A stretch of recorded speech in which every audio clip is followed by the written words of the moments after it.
Sir, ഉപരാഷ്ട്രപതി തിരഞ്ഞെടുപ്പ് ഇന്ന് നടക്കാൻ പോവുകയാണ്. 798 അംഗങ്ങളോളം. അതിൽ സ്വാഭാവികമായിട്ടും 422 അംഗങ്ങൾ എൻ ഡി എക്കുണ്ട്. അപ്പോൾ അവർ നിർത്തുന്ന സ്ഥാനാർത്ഥി വിജയിക്കുമെന്നുള്ള കാര്യത്തിലേറെ ഉറപ്പാണ്. പക്ഷേ ഇരു മുന്നണികളും, ഈ ഭരണപക്ഷവും പ്രതിപക്ഷവും ഒക്കെ തന്നെ അവരുടെ വോട്ടുകൾ ഉറപ്പിക്കാനുള്ള ശ്രമം നടത്തുന്നുണ്ട്. രാഷ്ട്രീയപരമായിട്ടുള്ള എന്തെങ്കിലും മാറ്റം ഉണ്ടാകുമോ എന്നുള്ളൊരു കാര്യം ഇവിടെ പ്രസക്തമാണ്.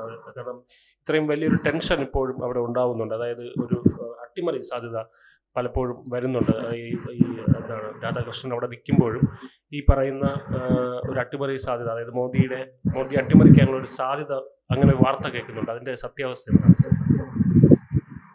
നോക്കൂ, തെരഞ്ഞെടുപ്പിന്റെ കണക്കുകൾ എന്ത് തന്നെയാണെങ്കിലും മോദിയും അമിത്ഷായും NDA സഖ്യവും പരാജയപ്പെട്ട ഒരു തെരഞ്ഞെടുപ്പായിട്ട് ഉപരാഷ്ട്രപതി തെരഞ്ഞെടുപ്പ് വിലയിരുത്തപ്പെടും. നമ്പറുകൾ സ്വാഭാവികമായിട്ടും വലിയ കാര്യമായിട്ടുള്ള വ്യത്യാസങ്ങളൊക്കെ എത്രമാത്രം ഉണ്ടാക്കാൻ സാധിക്കും എന്നുള്ളത് നമുക്ക് തെരഞ്ഞെടുപ്പിന് ശേഷം അറിയാൻ പറ്റും.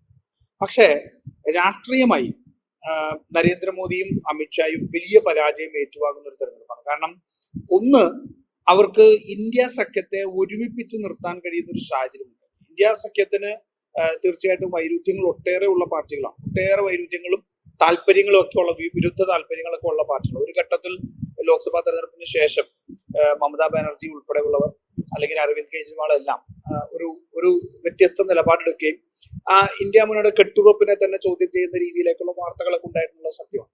പക്ഷെ ആ കക്ഷികളെ എല്ലാം ഒരുമിപ്പിച്ച് വീണ്ടും നിർത്താൻ കഴിയുന്ന ഒരു രാഷ്ട്രീയ സാഹചര്യം നരേന്ദ്രമോദിയും ഇന്ന് ഇന്ത്യ മുന്നണിക്ക് കൊടുത്തിരിക്കുന്നതാണ്. ഇന്ന് മാത്രമല്ല, കൂടെ ഉണ്ടായിരുന്നവരിൽ നിന്നുള്ള വോട്ട് ചോർച്ച, അവര് ഇന്ന് BRS ആണെങ്കിലും അതുപോലെ ഇന്നിപ്പോ അകാലിദൾ ഉൾപ്പെടെ ഉള്ള പാർട്ടികൾ ഇന്ന് വോട്ടെടുപ്പിൽ നിന്ന് വിട്ടുനിൽക്കുക. അപ്പോ സ്വന്തം സഖ്യത്തിൽ ഉള്ള വിള്ളലുകൾ പുറത്ത് കൊണ്ടുവരുന്ന രീതിയിൽ ഉള്ള ഒരു ശ്രമമാണ്, ഒരു രാഷ്ട്രീയ സാഹചര്യമാണ് ഇന്ന് ഉണ്ടായിരിക്കുന്നത്. അത് നരേന്ദ്രമോദിയെ അമിത്ഷായെ സംബന്ധിച്ചിടത്തോളം ഒരു പരാജയത്തിന്റെ ലക്ഷണം തന്നെയാണ്. പൊളിറ്റിക്കലി, രാഷ്ട്രീയമായി അവരുടെ പരാജയം ഏകദേശം ജനങ്ങൾക്ക് ബോധ്യപ്പെട്ടു കഴിഞ്ഞു. കാരണം സാധാരണ ഇന്ത്യ മുന്നണിക്കകത്താണ് ഇത്തരത്തിലുള്ള പ്രതിപക്ഷ പാർട്ടികൾക്കകത്താണ് ഈ സ്വാധീനങ്ങളും സമ്മർദ്ദങ്ങളും എല്ലാം കൊണ്ട് തങ്ങളുടെ വോട്ടുകൾ പിടിച്ചു നിർത്തുന്നതിന് വേണ്ടിയുള്ള വലിയ മാനസിക സംഘർഷം ഉണ്ടാവാറ്. പക്ഷെ ആ സംഘർഷം മുഴുവൻ ഇന്ന് ഭരണമുന്നണിയിലേക്ക് പോയിരിക്കുന്നു. ഇവിടെ ഒരു പ്രധാനപ്പെട്ട ചോദ്യം കൂടി ഉണ്ടല്ലോ, എന്താണ് നമ്മുടെ രാജ്യം ഏത് സാഹചര്യത്തിലേക്ക് എത്തിയിരിക്കുന്നുള്ളതാണ്. ഇന്ത്യയുടെ ഉപരാഷ്ട്രപതി ഒരു പാർലമെന്റ് സെഷനിലിരിക്കുന്ന സമയത്ത് രാജിവെച്ചതിന് ശേഷം എന്തുകൊണ്ടാണ് അദ്ദേഹം രാജിവെച്ചത് എന്ന് ജനങ്ങൾക്ക് ബോധ്യപ്പെടാത്തൊരു സാഹചര്യമാണ്. ആലോചിച്ച് നോക്കാം. നമ്മൾ പലപ്പോഴും ഭരണഘടനാ സ്ഥാപനങ്ങളെ ഈ സർക്കാർ പിടിമുറുക്കുന്നതിനെ സംബന്ധിച്ചെല്ലാം നമ്മൾ പറയാറ്. പക്ഷെ ഇന്ത്യയുടെ ഉപരാഷ്ട്രപതി രാജിവെച്ചിട്ട് എന്തുകൊണ്ട് രാജിവെച്ചു എന്നുള്ളത് അറിയാൻ കഴിയാത്ത സാഹചര്യമാണ്. ഉപരാഷ്ട്രപതിയായിരുന്ന മനുഷ്യൻ ആ രാജിവെച്ചതിന് ശേഷം ഒരു തവണ പോലും മാധ്യമങ്ങൾക്ക് ബന്ധപ്പെടാൻ കഴിയാത്ത സാഹചര്യമാണ്.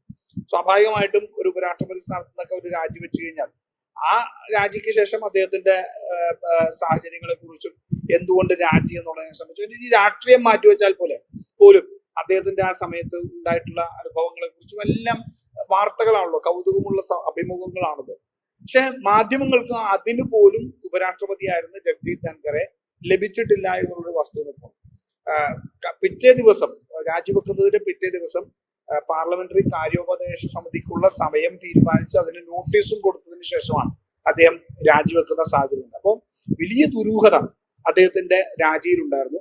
അപ്പം ജനങ്ങൾക്കിടയിൽ എന്തുകൊണ്ട് ഇത്തരത്തിലുള്ള ഉപരാഷ്ട്രപതി തെരഞ്ഞെടുപ്പ് ഉണ്ടായി എന്നുള്ളത് ചോദിച്ചാൽ അത് നരേന്ദ്രമോദിയുടെ രാഷ്ട്രീയത്തിനും ഇംഗിതത്തിനും വഴങ്ങാൻ കഴിയാത്ത ഏത് ഭരണഘടനാ സ്ഥാപനമാണെങ്കിലും അതിനെ അട്ടിമറിക്കപ്പെടും എന്നുള്ളതിന്റെ പൊതു ചിത്രം ഇത് വെളിവായിക്കൊണ്ടിരിക്കുകയാണ്. തെരഞ്ഞെടുപ്പ് കമ്മീഷൻ ആണെങ്കിലും സുപ്രീം കോടതി ആണെങ്കിലും അതുപോലെ തന്നെ മറ്റേത് ഭരണഘടനാ സ്ഥാപനമാണെങ്കിലും നരേന്ദ്രമോദിയുടെ ഇംഗിതത്തിനെതിരായിട്ട് നിന്നാൽ അതിനെല്ലാം തകർക്കപ്പെടും എന്നുള്ളതിന്റെ രാഷ്ട്രീയം കൂടി ഉയർത്തി കാണിക്കുന്നുണ്ട്. അതിൽ പരാജയം സംഭവിക്കുന്നത് നരേന്ദ്രമോദിക്കായിരിക്കും, യാതൊരു സംശയമില്ല. കണക്കുകളല്ല, കണക്കുകൾക്കപ്പുറത്ത് ജനാധിപത്യത്തിൽ രാഷ്ട്രീയമുണ്ട്. ആ രാഷ്ട്രീയം നരേന്ദ്രമോദിക്കെതിരാണ്. ഇപ്പൊ ഈ ഉപരാഷ്ട്രപതി തെരഞ്ഞെടുപ്പ് ഇത്രയേറെ ശ്രദ്ധ പിടിച്ചു പറ്റുന്നത് എന്താണ്? കാരണം അതിനൊരു പ്രസക്തി, ഞാനൊരു ലേമാൻ എന്നുള്ള പെർസ്പെക്റ്റീവിൽ ചോദിക്കുന്നതാണ് സർ. അതായത് ഇപ്പോൾ ഒരു രാഷ്ട്രപതി, നമുക്കറിയാം, ഒരു ലിമിറ്റഡ് പവേഴ്സ് ഉള്ള ഒരാളാണ് രാഷ്ട്രപതി എന്ന് പറയുന്നത്, ഇന്ത്യൻ രാഷ്ട്രപതി. പക്ഷെ ഉപരാഷ്ട്രപതി ആരാകുന്നു എന്നുള്ളത് ഇത്രയേറെ ഒരു വാർത്താ പ്രസക്തി നേടുന്നതിന് ഒരു കാരണം എന്തുകൊണ്ടായിരിക്കും? ഇത് എന്തുകൊണ്ടായിരിക്കും ഇരു മുന്നണികളും, ഈ ഭരണപക്ഷവും പ്രതിപക്ഷവും ഇത്രയേറെ ഒരു എന്താ പറയുക, ഉറ്റുനോക്കുന്ന ഒരു ദിവസമായിട്ട് ഈ ഉപരാഷ്ട്രപതി തെരഞ്ഞെടുപ്പ് മാറുന്നതിന് ഒരു കാരണം എന്തായിരിക്കും? കാരണം ഈ ഭരണപക്ഷത്തിന് എങ്ങനെയാണ് ഈ ഉപരാഷ്ട്രപതി പദവിയിലിരിക്കുന്ന ഒരാൾക്ക് എങ്ങനെയാണ് നിയന്ത്രിക്കാൻ പറ്റുന്നത്? അല്ല, അതാണ് ഏറ്റവും പ്രധാനപ്പെട്ടത്. ഒന്ന്, എന്തുകൊണ്ട് ഈ ഉപരാഷ്ട്രപതി തെരഞ്ഞെടുപ്പ് ഉണ്ടായി എന്നുള്ളത് ഏറ്റവും പ്രധാനപ്പെട്ട ഒന്നാണ്, അതിന്റെ ഒരു ഗ്രൗണ്ടാണ്. രണ്ടാമത്തെ കാര്യം, നരേന്ദ്രമോദിയുടെ നേതൃത്വത്തിലുള്ള NDA സഖ്യത്തിനകത്ത് രാഷ്ട്രീയമായ അഭിപ്രായ വ്യത്യാസങ്ങളും വിള്ളലും ഉണ്ടാക്കാൻ പോകുന്നു എന്നുള്ളതാണ്. തീർച്ചയായിട്ടും ഇന്നത്തെ റിസൾട്ട് എത്തിക്കഴിയുമ്പോൾ BJP-യുടെ അകത്ത് നിന്ന് തന്നെ വോട്ട് ചോർച്ച ഉണ്ടാകുന്ന സാഹചര്യം ഉണ്ടായിക്കഴിഞ്ഞാൽ അത് നരേന്ദ്രമോദിയുടെ ഒരു നേതൃത്വത്തിന് തന്നെ ഭീഷണിയായി അല്ലെങ്കിൽ ചോദ്യം ചെയ്യപ്പെടാൻ പോകുന്ന ഒരവസ്ഥയിലേക്ക് പോകുന്ന സാഹചര്യം ഉണ്ടാവും. നരേന്ദ്രമോദി 240 എത്തിയതോടുകൂടി അതിനുശേഷം ഒരു തെരഞ്ഞെടുപ്പ് അല്ലെങ്കിൽ ഇത്തരത്തിലുള്ള ഒരു രാഷ്ട്രീയമായിട്ടുള്ള ഒരു പോരാട്ടം അല്ലെങ്കിൽ രാഷ്ട്രീയമായി ടെസ്റ്റ് ചെയ്യപ്പെടുന്ന ഒരു സാഹചര്യം ഉണ്ടായിട്ടില്ല. 400 സീറ്റ് പ്രതീക്ഷിച്ചവരാണ് 240. അപ്പൊ 400 സീറ്റിന്റെ പ്രതീക്ഷയിൽ നിന്നിരുന്ന കുറെ അധികം ആൾക്കാരുണ്ട്, നേതൃത്വത്തിൽ തന്നെ ഉണ്ട്. അവര് ഇന്ന് ഖിന്നരായിട്ട് നിൽക്കുന്ന കുറെ ആൾക്കാരുണ്ട്. അപ്പൊ ആ ഒരു തകർച്ചയിൽ നിൽക്കുന്ന അല്ലെങ്കിൽ ഒരു വിശ്വാസ നഷ്ടത്തിൽ നിൽക്കുന്ന നരേന്ദ്രമോദിയുടെ നേതൃത്വത്തെ ചോദ്യം ചെയ്യപ്പെടാൻ പോകുന്ന ഒരു തെരഞ്ഞെടുപ്പായിട്ട് ഇത് മാറും. അതിനകത്ത് ഇപ്പൊ TRS വിട്ടുനിന്നത്, അകാലിദൾ വിട്ടുനിന്നത് ഉൾപ്പെടെയുള്ള രാഷ്ട്രീയമായ ചോദ്യങ്ങൾക്ക് മറുപടി പറയേണ്ടി വരും, BJP-ക്ക് മറുപടി പറയേണ്ടി വരും.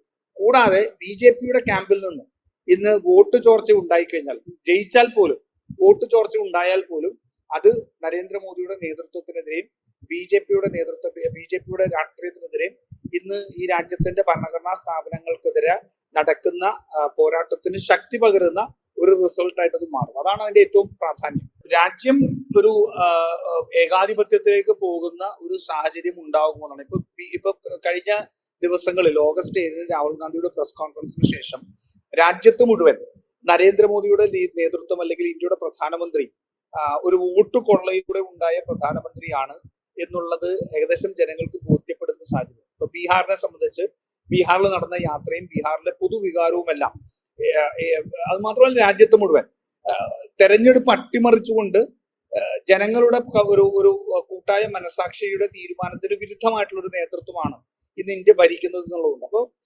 ഉപരാഷ്ട്രപതി തെരഞ്ഞെടുപ്പിൽ ഉണ്ടാകാൻ പോകുന്ന BJP-ക്കകത്തെ വിള്ളൽ കൂടി വന്നാൽ അത് തീർച്ചയായിട്ടും പൊതു രാഷ്ട്രീയത്തെ കാര്യമായിട്ട് അത് ബാധിക്കും. അത് മാത്രമല്ല, ഹൈഡ്രജൻ ബോംബ് വരാനിരിക്കുകയാണ്. അപ്പൊ ഹൈഡ്രജൻ ബോംബ് കൂടി പൊട്ടിക്കഴിഞ്ഞാൽ അത് രാജ്യത്ത് ഉണ്ടാക്കാൻ പോകുന്ന അതിന്റെ അലയൊലികൾ എന്താണ് എന്നുള്ളതിനെ സംബന്ധിച്ച് വലിയ രീതിയിൽ കാണും. കാരണം ഇന്ത്യയുടെ പ്രധാനമന്ത്രി കള്ളവോട്ടിലൂടെയാണ് അല്ലെങ്കിൽ തെരഞ്ഞെടുപ്പ് അട്ടിമറിച്ചുകൊണ്ടാണ് ഇന്ത്യയുടെ പ്രധാനമന്ത്രിയായിട്ട് ഇരിക്കുന്നത് എന്നുള്ള തിരിച്ചറിവ് ഒരു പക്ഷേ ഇന്ത്യയിലെ ജനാധിപത്യത്തിനെ എങ്ങനെയാവും ബാധിക്കുക എന്നുള്ളത് നമുക്ക് മനസ്സിലാക്കണം. ഇപ്പോ കോൺഗ്രസും രാഷ്ട്രീയ പാർട്ടികളും നടത്തുന്ന പ്രചരണം അല്ലെങ്കിൽ പ്രവർത്തനം അല്ലെങ്കിൽ പ്രതിഷേധങ്ങൾ, പ്രക്ഷോഭങ്ങൾ, അത് പൊതുജനങ്ങളിലേക്ക് എത്താൻ പോകുന്ന വലിയ ഒരു നിർണായകമായ ദിവസമായിരിക്കും വരാൻ പോകുന്നത്. അങ്ങനെ ഒരു സാഹചര്യത്തേക്ക്, രാഷ്ട്രീയ സാഹചര്യത്തിലേക്ക് എത്തുമ്പോൾ ഉപരാഷ്ട്രപതി തെരഞ്ഞെടുപ്പിൽ രാഷ്ട്രീയമായി പരാജയപ്പെടുന്ന BJP-ക്കും നരേന്ദ്രമോദിക്കും പിടിച്ചു നിൽക്കാൻ കഴിയാത്ത സാഹചര്യത്തിലേക്ക് അത് പോകുന്നുള്ളതാണ്. മാത്രമല്ല, അത്തരത്തിലൊരു പരാജയം ഉണ്ടായാൽ ഇനി ഏതെങ്കിലും കാരണവശാൽ ഒരു അത്ഭുതം സംഭവിച്ച ഒരു പരാജയം ഉണ്ടായിക്കഴിഞ്ഞാൽ അത് നരേന്ദ്രമോദിയുടെ പതനത്തിലേക്കാണ്, അത് ഒരു രാഷ്ട്രീയ മാറ്റത്തിലേക്കാണ് രാജ്യം പോകുന്നതുള്ള സൂചന കൂടിയാണ്.